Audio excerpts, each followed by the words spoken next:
The automated payment notification popped up on Ethan Cole's phone screen, a stark reminder just as he was shutting down his workstation after another 10-hour day coding for a demanding fintech client. $2,500 transferred to Cole household account. He stared at it for a long moment, a familiar blend of resentment and weary obligation settling heavily in his chest. $2,500. Every single month, like clockwork, flowing from his hard-earned Chicago tech salary back to the black hole of his family's finances in their struggling Ohio hometown. At 30, Ethan had built a life that from the outside looked like the quintessential self-made success story.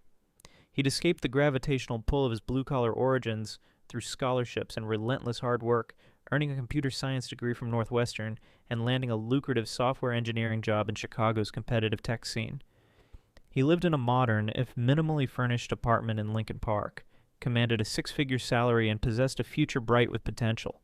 Yet beneath the surface, much of that potential felt perpetually mortgaged, held hostage by the unspoken, ever-escalating demands of the family he'd left behind. The root of the problem, as it always had been, was Olivia.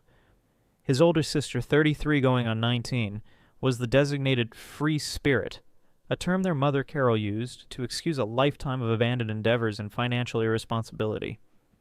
While Ethan had buckled down, studied, worked part-time jobs through high school and college, Olivia had drifted. There was the half-finished art degree, too creatively stifling, the series of quit-on-a-whim jobs, barista, bookstore cleric, dog walker, none lasting more than a few months, and the string of passion projects, jewelry making, pottery, lifestyle blogging, each launched with great fanfare, usually requiring a small investment from their parents, and inevitably fizzling out within months, leaving behind only debt and boxes of unused supplies. Their father, Bob Cole, a skilled electrician forced into early retirement after a workplace injury 5 years ago, left him unable to handle the physical demands, watched Olivia's antics with quiet, weary resignation. But Carol was Olivia's fierce defender, her enabler-in-chief. Any criticism of Olivia was met with tearful pronouncements about Olivia's sensitive soul, her artistic temperament, the difficulty she faced finding her true path in a world that didn't appreciate creativity. The real trouble started after Bob's injury drastically reduced their household income. His disability payments and Carol's part-time admin job at the local library weren't enough to cover the mortgage on their modest suburban house, property taxes, utilities, and subsidize Olivia's continued state of finding herself after she inevitably moved back home following her most recent failed venture, an Etsy shop selling macrame plant holders. That's when the calls to Ethan began. At first it was Carol, voice laced with carefully curated anxiety. "Ethan, honey, things are just so incredibly tight since your father's accident. We hate to ask, but could you possibly help out just a little with the electric bill this month? Just until Olivia's new online course takes off?" Ethan, then just starting his first post-college job in Chicago, felt the familiar tug of guilt and obligation. He sent the money. A little help quickly became a regular expectation. Groceries, car insurance, for the parents' old car, which Olivia now primarily drove, property taxes, each request wrapped in sighs and subtle guilt trips about their struggles and his good fortune in the big city. Ethan, focused on establishing his own career and inherently uncomfortable with confrontation, paid up, telling himself it was temporary, telling himself it was what responsible sons did, even as resentment began to quietly fester. The major escalation came 2 years ago. Carol called in near hysterics. The bank had sent a notice about the mortgage being behind. "We might lose the house, Ethan. Your father is beside himself, and Olivia would be devastated losing her childhood home." The implication was clear. After much emotional manipulation from Carol, "We sacrificed so much for you kids." And passive silence from Bob, Ethan reluctantly agreed to take over the entire mortgage payment, a staggering $2,500 a month wired directly from his Chicago bank account to theirs. "Oh, thank you, Ethan. You're a lifesaver."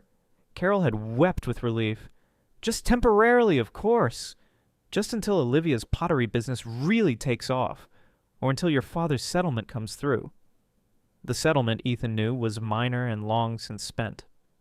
2 years later, Olivia's pottery business was defunct. She was now exploring a digital collage art, and the $2,500 monthly transfer had become an unspoken permanent fixture of Ethan's budget. It dictated his life in Chicago. He lived in a smaller apartment than his salary warranted. He drove a 10-year-old Honda Civic while colleagues bought Teslas. He packed lunches, skipped expensive nights out, put off planning vacations with friends. He meticulously saved what little was left after rent, student loan payments from Northwestern, his loans not covered by family, and the massive monthly transfer back to Ohio, hoping someday to save enough for a down payment on his own condo. His social life withered. Dating felt impossible when explaining the massive financial drain felt humiliating. He worked long hours pouring himself into complex coding projects, partly out of ambition, partly because the office felt more peaceful than his constrained personal finances. He knew logically that the situation was unsustainable, unfair. He saw Olivia's occasional Instagram posts, new clothes, brunches with friends who paid, vague captions about manifesting abundance, and felt a surge of bitter anger. He saw his parents enabling her continued dependence while treating his substantial contribution as their due, yet the deeply ingrained guilt, the years of being conditioned as their responsible one, kept him trapped. Saying no felt like abandoning them, like confirming their subtle narrative that he was somehow cold, selfish, unlike the warm-hearted, but utterly dependent Olivia. The breaking point arrived unexpectedly on a dreary Sunday afternoon in late spring. Ethan had driven down to Ohio for an obligatory weekend visit, timing it around his mother's birthday. He'd spent Saturday enduring the usual dynamic, forced small talk, listening to exaggerated accounts of Olivia's artistic struggles, feeling vaguely judged for not visiting more often. He'd planned to head back to Chicago Sunday afternoon, but decided to stop by one last time, bringing groceries as a peace offering after a slightly tense birthday dinner the night before. He walked into the familiar living room, setting the grocery bags on the floor, expecting the usual Sunday quiet. Instead, he found them waiting for him, arranged like an intervention panel.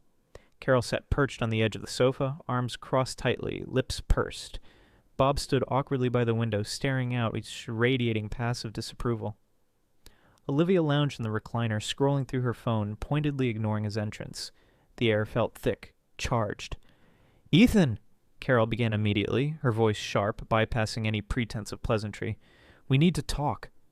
Ethan braced himself. "Okay? About what?" Bob turned from the window, clearing his throat.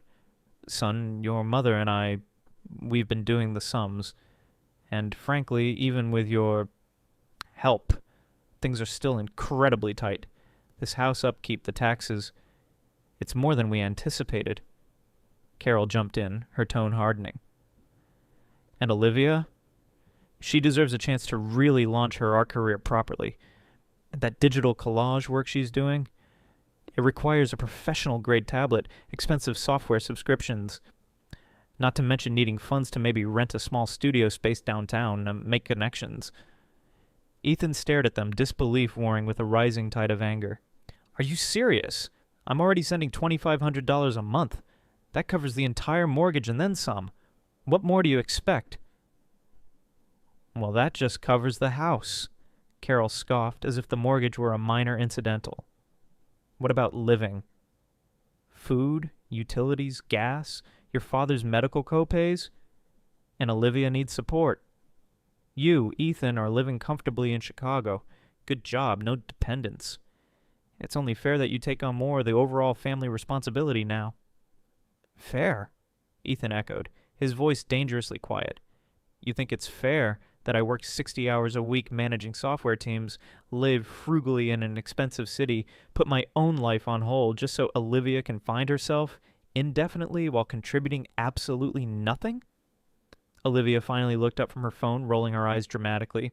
"Oh my God, Ethan, stop being so dramatic. It's just money. You act like we're asking for your soul." "Besides," she added with a dismissive wave, "Mom and Dad supported us when we were growing up. It's your turn to help them." "Use?" Ethan's control finally snapped. His gaze shot to Olivia, cold and sharp. "There is no us in this equation, Olivia. I paid my own way through college with scholarships and jobs. I built my career from scratch. What exactly have you contributed to this household in the past decade besides occupying space on that couch and draining the budget?" "Don't you dare talk to your sister like that!" Carol shrieked, jumping to her feet, instantly protective of Olivia. "She is trying. She has artistic sensibilities you wouldn't understand." "Her best?" Ethan shot back, the years of suppressed frustration finally erupting. Mom, she's been trying her best at accomplishing absolutely nothing tangible, while living off everyone else for 15 years. Bob raised his voice then, stepping forward. That's enough, Ethan.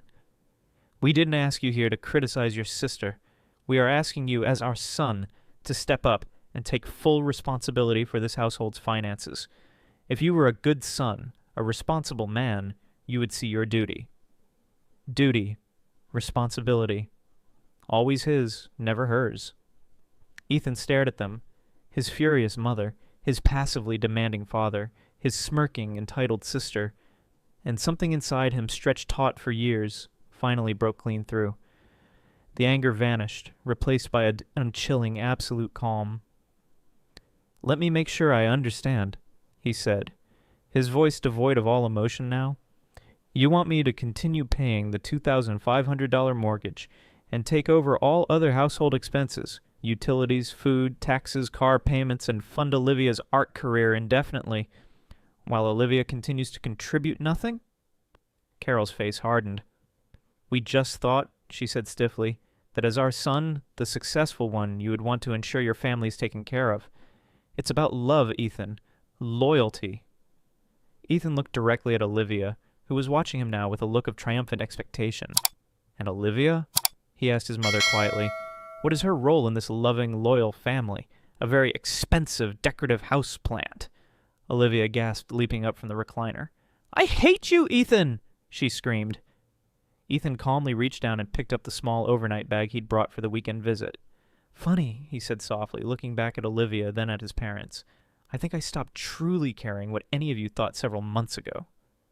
Carol stood rigid, trembling with fury. That's it, she spat out, her voice shaking. You ungrateful, cold-hearted boy. If you can't appreciate what this family needs, if you find us such a burden, she pointed a trembling finger towards the front door, then just get out. Get out and don't bother coming back. Maya. Ethan met his mother's furious gaze. He saw the years of manipulation, the blatant unfairness, the absolute refusal to see reality, all crystallized in that final, hateful ultimatum. And he felt nothing but profound relief. The decision was made for him in the clearest possible terms. He offered a small, almost imperceptible, chillingly calm smile. Okay, Mom, he said softly, the words clear and final.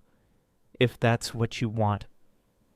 And then Ethan Cole turned, walked deliberately to the front door, opened it, and stepped out into the mundane Ohio afternoon, closing the door quietly but firmly behind him, leaving the stunned silence and simmering rage of his so-called family contained within the house he would no longer support. The cord was cut. He was finally, irrevocably done. 6 months passed in Chicago. 6 months of blessed, uninterrupted silence from Ohio.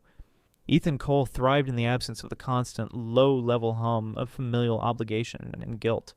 The extra $2,500 in his bank account each month felt like more than just money.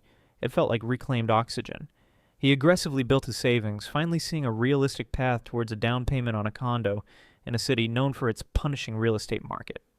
He reconnected with college friends, enjoyed casual weekends exploring Chicago's neighborhoods, even started tentatively planning a real vacation, perhaps somewhere warm, somewhere involving a beach, financed entirely by his earnings for his enjoyment. The knot of resentment he'd carried for years began to slowly, cautiously unwind. He felt lighter, freer, more focused on his demanding but rewarding tech career than he had in years. Then one Tuesday evening in late autumn, as Ethan was relaxing on his couch after work, scrolling through tech news feeds, his phone exploded. It wasn't a single call or text, but a sudden, frantic barrage. His screen lighting up with rapid-fire notifications from Carol, Bob, and Olivia, numbers he had muted, but instantly recognized. Carol, Ethan Bank just called. Said mortgage payment wasn't made this month. Threatening late fees. What did you do? Bob, voicemail indicator. Olivia, seriously, Ethan? You actually stopped paying the mortgage? Are you trying to make them homeless? Fix this. Carol, answer your phone. They're talking about starting foreclosure proceedings. This is your fault. You have to reinstate the payment immediately. Bob, voicemail indicator. Carol, how could you be so cruel? After everything we did, we could lose the house because of you. Ethan stared at the cascade of panicked accusations and demands, a cold, almost detached feeling settling over him. He had known this day would come eventually, the day the buffer provided by his last payment ran out, and the consequences of his withdrawal finally hit home. But the speed at which they mentioned foreclosure, something felt off.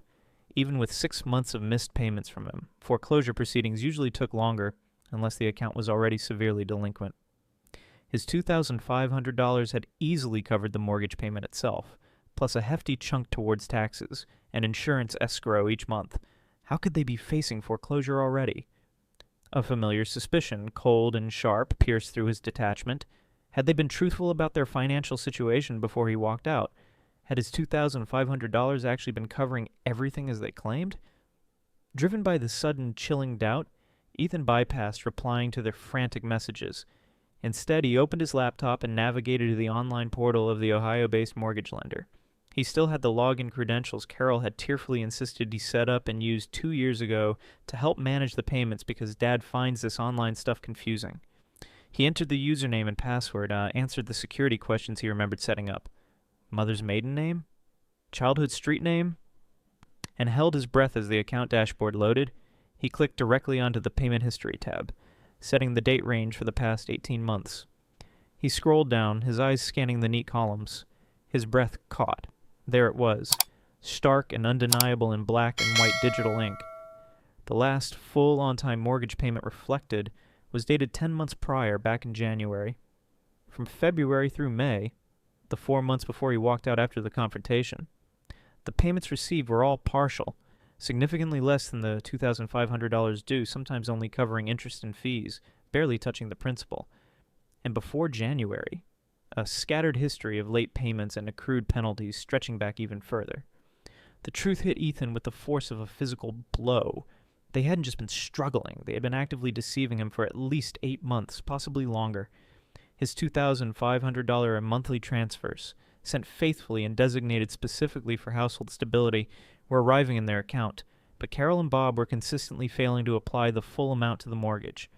They were pocketing hundreds, maybe thousands, each month while letting the mortgage slide deeper into delinquency, accruing fees and penalties, bringing themselves ever closer to the very foreclosure crisis they were now blaming him for. That $18,000 he'd sent before Easter in the previous story's timeline, or equivalent large sum if we adjusted, or just the ongoing $2,500 a month here, wasn't just covering bills. It was likely being used to plug other financial holes they had hidden, possibly funding Olivia's lifestyle or covering debts from her failed ventures, all while they fed him stories of barely scraping by. The cold fury that washed over him now was different from the hot anger he'd felt during the confrontation 6 months ago. This was the icy rage of realizing you've been systematically defrauded, manipulated by the very people who claim to rely on your good heart and responsibility. He needed to hear their voices, their lies, one last time before severing the connection completely.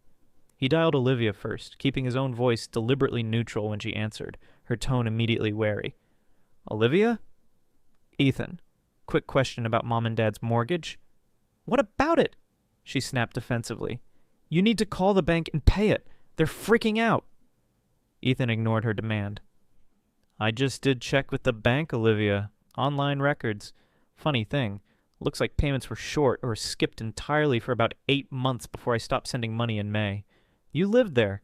Any idea where my $2,500 a month was actually going, if not fully to the mortgage?" Silence, then predictable stammering. I don't know. How would I know? I don't handle their stupid bills. Ask them. Stop trying to blame me for this mess." Click. She hung up. Deflection and denial, as always. Next, his parents' number. Carol answered on the first ring, launching immediately into a panic tirade. "Ethan, finally! You need to call the bank right now. Tell them there was a mistake. Reinstate the payment. They're talking about lawyers, about—" Ethan cut her off, his voice dangerously calm. "Carol, I just accessed the mortgage account online. Using the login you insisted I set up to help manage things, remember?" A sharp intake of breath on her end. "You? What?" "The payment records," Ethan continued, his voice like ice. "They show you haven't made a full on-time mortgage payment since last January. For 8 months, while accepting $2,500 from me every single month specifically designated for household expenses, including that mortgage, you were shorting the payments, letting fees pile up, and clearly misusing the funds I sent in good faith. You lied to me, Carol, consistently, for almost a year. Where did my money go? She sputtered, caught completely. It wasn't like that. It was complicated. We had other unexpected debts, hidden bills. Bob's medical copays were higher than we thought. We were going to catch up. We swear. The excuses tumbled out, flimsy and transparent. You could have told me the truth any time in the past year, Ethan stated coldly. You chose not to. You chose to deceive me, to continue taking money under false pretenses. Bob got on the line then, his voice thick with a mixture of bluster and desperation. Son, okay, look. Maybe things got a little messy with the bookkeeping. But the bottom line is, we need your help now. They're going to take the house if you don't step in. No, Ethan said, his voice flat, utterly final. My help ended 6 months ago, the day Carol screamed at me to get out and never come back, because I wouldn't agree to fund Olivia's perpetual childhood indefinitely. He paused, letting the silence stretch. You compounded that by revealing yourselves to be liars and, frankly, thieves for the better part of a year before that. He took a slow breath. The decision absolute. You managed to figure out how to creatively handle my $2,500 a month for 8 months while deceiving me. I'm sure you can figure out how to handle the bank now that the money's gone. He could hear Carol start to wail in the background. I suggest you start by having Olivia get a job and contribute. Or perhaps, he added, twisting the knife slightly, you'll need to sell the house after all. Regardless, it's no longer my problem. He hung up before they could unleash another wave of pleas or accusations. He sat there for a moment, the phone silent in his hand. Then methodically, he opened his contacts. Carol Cole. Block number. Block contact. Robert Cole. Block number. Block contact. Olivia Cole. Block number. Block contact. He went through his email filters, social media connections, the few that remained, ensuring every digital door was closed, locked, and bolted. The silence that followed felt different now. It wasn't tentative, it was complete. The final cord, frayed by years of resentment and severed by their ultimate betrayal and deceit, was finally cut clean through. He leaned back in his chair, looking out at the Chicago skyline, feeling the last heavy weight lift from his shoulders.